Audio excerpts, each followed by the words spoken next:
आगे ढोड़ी तला दो कटोरी जबना दू ताला के मकान गे नैहर में चला वही छौड़ी जवानी के दुकान गे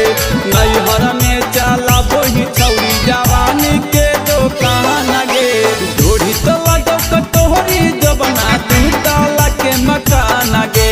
ढोड़ी तला दो कटोरी जबना दू ताला के मकान गे आगे नैहर में चला वही छौड़ी जवानी के दुकान गे आगे नैहर में चला वही छौड़ी जवानी के दुकान गे जवानी के दुकान गे नैहर में चला वही छौड़ी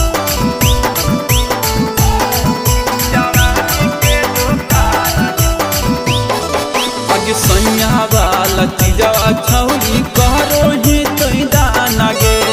16 के उम्र में छौरी लागो ही जवाना गे आगे सैया वाला चीजवा छौरी करो ही तोई दाना गे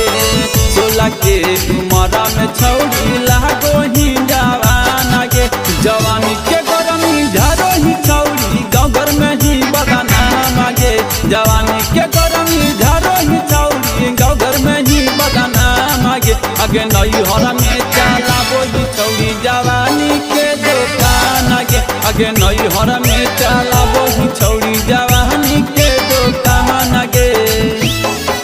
जवानी के दुकान गे नैहर में चला वही छौरी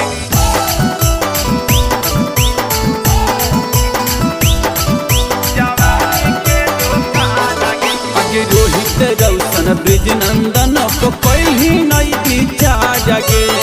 कैसे पलुताई दिल जवनिया के अच्छा जगे आगे रोहित रौशन ब्रिज नंदन को पहली नई पीछा जगे